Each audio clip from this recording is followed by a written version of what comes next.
সংগ্রামী যশোরবাসী, আজ এই 12ই ফেব্রুয়ারি নির্বাচনের পর যে সরকারটি শপথ নিয়েছে, সেই সরকার গঠনের মাত্র 100 দিনের মাথা আমরা এখানে যে প্রতিবাদ নিয়ে হাজির হয়েছি, সেটি আসলে জনগণের প্রতিবাদ।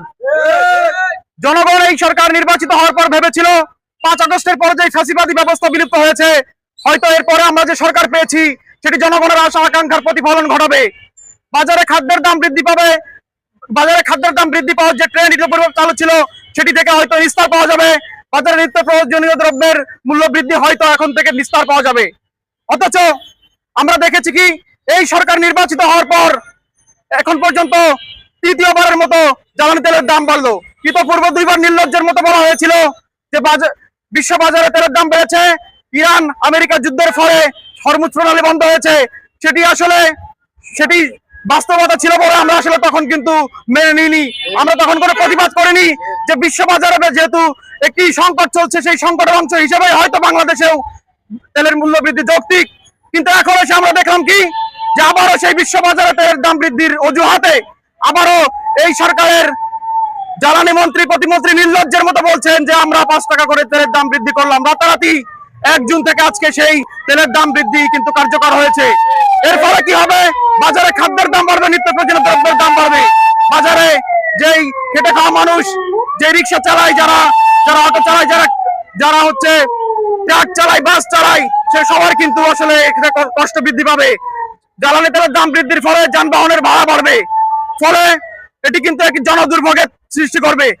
এই সরকারকে যদি কেউ মনে করে যে তারা আসলে জনগণের যে আশা আকাঙ্ক্ষা প্রতিফলন ঘটানোর যে আশা আকাঙ্ক্ষা ছিল তাদের মধ্যে, সেটি কিন্তু তারা কোনোভাবেই প্রতিফলন করতে পারছে না, বাস্তবায়ন করতে পারছে না। ফলে আমরা বলতে চাই, এই সরকার নির্বাচিত হওয়ার 100 দিনের মধ্যে আসলে জনগণের কোনো আশা আকাঙ্ক্ষা প্রতিফলন না করে উল্টো জনবিরোধী যে সমস্ত চুক্তি ছিল, জনবিরোধী যে সমস্ত আইন ছিল, সেগুলো তারা আবার ফিরিয়ে এনেছে। যে 5 আগস্টের ফলে যে সংস্কারের চিন্তা আমরা করেছিলাম, সেই রাষ্ট্রীয় সংস্কারও কিন্তু তারা বাস্তবায়ন করতে পারেনি। ফলে একদিকে যেমন তারা জনগণের যে আশা আকাঙ্ক্ষা, নিত্য প্রয়োজনীয় দ্রব্যের দাম কমাবে, সেটি যেমন বাস্তবায়ন করতে পারেনি, একইভাবে কিন্তু যেই ফ্যাসিবাদী ব্যবস্থা উৎপাদনের জন্য আমরা যেই সমস্ত সংস্কারের কথা বলেছিলাম, সেগুলো বাস্তবায়ন করে নাই। অর্থাৎ এই সরকার প্রতি পদে পদে জনবিরোধী কার্যক্রম করে গেছে। ফলে আমরা জনগণকে বলতে চাই, আপনারা এর বিরুদ্ধে প্রতিরোধ গড়ে তুলুন, অন্যথায় এই সরকার আবার এসে আওয়ামী লীগ সরকারের মতো সেই ফ্যাসিবাদী ব্যবস্থার পুনরাবৃত্তি করবে, আপনাদের ঘাড়ের উপরে চেপে বসবে। এই সরকার নিত্য প্রয়োজনীয় দ্রব্যের দাম বৃদ্ধির জন্য ব্যবসায়ীদের পকেট মোটা করার জন্য যা যা করা তাই করবে। এই সরকার হবে ব্যবসায়ী বান্ধব একটি সরকার। এই সরকার আসলে অলিগারদের সরকারে পরিণত হবে জনগণ সরকারের পরিবর্তে। আমরা এনসিপি যেই ছাত্র জনতার দল তৈরি হয়েছিল, এরপরে দেশের আপামর জনগণ কিন্তু এনসিপিতে যুক্ত হয়েছে, আগামীতে ইনশাআল্লাহ যুক্ত হবে।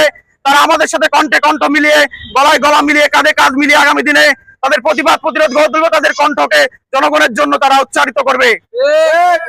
আমরা বলতে চাই, যদি এই সরকার এইভাবে জনবিরোধী বিভিন্ন সিদ্ধান্ত আগামীতে বাস্তবায়ন করতে চায়, এনসিপি সারা দেশে এবং যশোর জেলায় কিন্তু তাদের তীব্র প্রতিবাদ ও প্রতিরোধ গড়ে তুলবে।